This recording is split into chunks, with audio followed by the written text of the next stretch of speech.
Our next speaker is from the great state of Hawaii.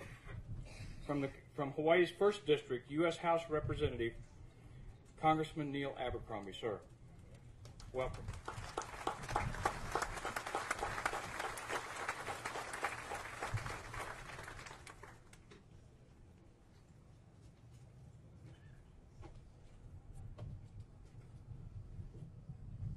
Aloha, everyone. You'll notice when I came to speak, the sun burst right out. Well, maybe that gives me the opportunity to, on this happy occasion, a celebratory occasion, to offer you our aloha here from the Aloha State, and to say to you and to all who are gathered here, and will be seeing this from around the world, that today is a happy occasion for a very, very simple and yet profound reason. With the dedication of this memorial today, we have achieved symmetry here, some 66 years after the attack on Pearl Harbor. For those of you who haven't had the opportunity to actually visit the memorial, a memorial, I might say, Mr. Beck, that was designed by a survivor of a Holocaust death camp who made his home here in the Pacific and found aloha here in the Pacific. That memorial is overlooked by the USS Missouri. And the Missouri is now flanked by the 429 survivors of the those who were killed, rather. And the survivors are here today to remember those 429, to bring this to a conclusion. It's only right that we find ourselves today with the manning of the rails designed in such a way as to allow us to see the Missouri directly behind it as it overlooks those who were fallen and memorialized at the Arizona. Why do we gather like this? This can't possibly be the first time, and probably won't be the last for many of us, when we get together in a kind of ritual where we celebrate a memorial, we have a dedication, there is a ground breaking, there is a flag raising. It's not the first time. It won't be the last. Why do we do it? It's not that we're not used to it, that it's an experience we've never had before, it's somehow strange, perhaps wonderful. Why don't we see it as something that, oh, do we have to do this again? Haven't I done this already? Why do we come? Why do we gather? It's a ritual. And what is a ritual? A ritual is the conserver of values. That's why we're here as human beings. We are the only species on the earth that reflects upon itself, that makes judgments upon itself as to its worth. We're here today to celebrate and acknowledge that those who sacrificed on the Oklahoma, that those who sacrificed in that war, created the foundation of an acknowledgement, a living acknowledgement of the values that we hold dear as Americans and as human beings. That's why this is so important. That's why when Tom Cole spoke to me about our opportunity as members of the Armed Service Committee, and the happy coincidence as well that I was on the Resources Committee that has jurisdiction over parks, that we could put something together to make this symmetry come true. Something was missing, and it was the Oklahoma Memorial. And so we hear all the time in the press these days about partisanship and division and people trying to score points on one another. But the real work of the Congress is to take those values we hold dear as Americans and turn them into legislation that reflects the best in us. And that's why I was so pleased to work with Tom and Mary and others on the Armed Services Committee and in the Resources Committee to see that this would come true today. And the response from those of you gathered here today and your friends and neighbors back home who couldn't make it was immediate. And it strikes me as, while I'm speaking of what we value as human beings and why we gather at ceremonies like this again and again is that there's always a danger that we'll try to humanize inanimate objects. And yet, isn't it interesting that when we speak of ships in the Navy, we speak of she? We give a human quality to inanimate objects because maybe those objects take on some of the aura of us as human beings. We want to think that there's depth, a dimension of depth, even to inanimate objects. And it strikes me, as I stood here today and first saw the memorial, the 429, and heard about the manning of the rails, that when this ship was going to be taken from these waters and taken elsewhere to be destroyed, that somehow that ship decided it was not going to leave these 429 souls. And that ship took itself to the bottom of the sea to join them and stay here with them. And so, at the conclusion of this ceremony, what I intend to do is perhaps engage in another ritual, and I hope some of you will think perhaps to do the same if it strikes you as appropriate. That memorial wall over there already has lays on it. Already has a request from those who wear the lei that they remember those 429 souls, that we recognize them today. The giving of a lei in Hawaii is one of those rituals, if you will, that defines us as the people of Hawaii, that defines the aloha spirit that the Kahu exemplified in his opening dedication prayer. And so I will take this lei before I leave today and say to those who are memorialized on that wall, aloha.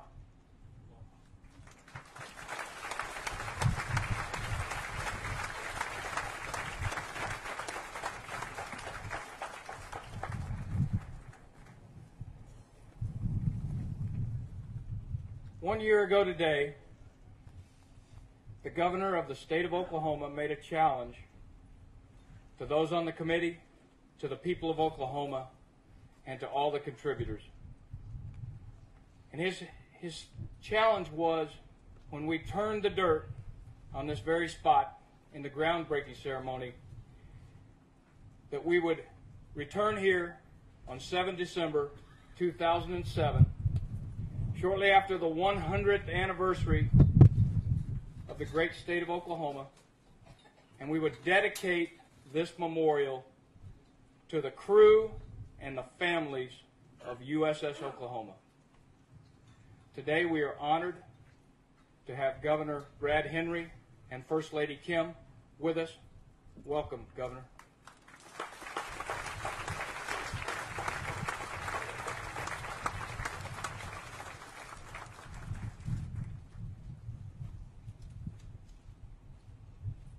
Thank you. You know, the mere measure of time is such a feeble gauge of principled action. It took precisely 11 and a half minutes for the USS Oklahoma to capsize at its moorings, and 66 years for the dedication of its memorial. But 429 American voices, as Paul Goodyear has so eloquently reminded us at every opportunity. 429 American voices never stopped speaking to our hearts. And so, this day, we gather here. You will hear on this anniversary of the infamy from those of us who bring words of congratulations and gratitude on behalf of the people that we serve. You will hear today from those whose selfless efforts have resulted in this memorial. And, I think most important, you will hear from men and representatives of men who know the story of this great battleship firsthand, whose brothers in arms perished in these fiery waters, whose lives were forever ordained on December 7th, 1941, as witnesses and survivors of the attack on the USS Oklahoma. It is certainly my great blessing to serve as governor of the great state of Oklahoma during this, her centennial year, and consequently, my deep honor to participate in this most important dedication. My fervent belief is that the sacrifices of those whose final breaths were drawn as sailors and Marines aboard this proud ship are being honored by the shining achievements of the grateful, free people of Oklahoma and indeed the United States of America. My hope is that the survivors are judging favorably our progress as a young state, and that our accomplishments are worthy of their patriotism. There are so many who have labored for so long to see this day, and I'm compelled to mention just a few individually. Thank you to Lou Kerr and Blake Wade and the Oklahoma Centennial Commission for helping so significantly with the funding of this memorial. Thank you, Oklahoma Secretary of Veterans Affairs Norman Lamb and State Senator Jim Reynolds for playing literally key roles in the creation of this memorial. Thank you to our federal partners, and in particular Congressman Tom Cole, Congressman Dan Boren, Congressman Mary Fallon, and Congressman Abercrombie. Thank you to the members of the USS Oklahoma Memorial Project Committee, including co-chairs Greg Slavonic and Tucker McHugh. And thank you to USS Oklahoma survivors Paul Goodyear and Ed Veazey, who worked tirelessly and tenaciously to build support for this project. And I must say, I am so very proud of all Oklahomans. It was, after all, an Oklahoma initiative. Oklahoma dollars. Oklahoma artisans and craftsmen that made today a reality. And without the heroic effort of the compassionate citizens of the great state of Oklahoma, we would not be here today to honor those who selflessly served, those who amazingly survived, and those who courageously died on the USS Oklahoma. Today, we begin a new chapter in our remembrance of those who fought and died just a few hundred yards from here. But in many ways, similar chapters have been written throughout our beloved country's history. Just listen as I conclude to the powerful and still most appropriate words of Abraham Lincoln. In a larger sense, we cannot dedicate, we cannot consecrate, we cannot hallow this ground. The brave men, living and dead, who struggled here have consecrated it, far above our poor power to add or detract. The world will little note nor long remember what we say here, but it can never forget what they did here. It is for us, the living, rather, to be dedicated here to the unfinished work which they who fought here have thus far so nobly advanced. It is rather for us to be here, dedicated to the great task remaining before us, that from these honored dead we take devotion to that cause for which they gave the last full measure of devotion.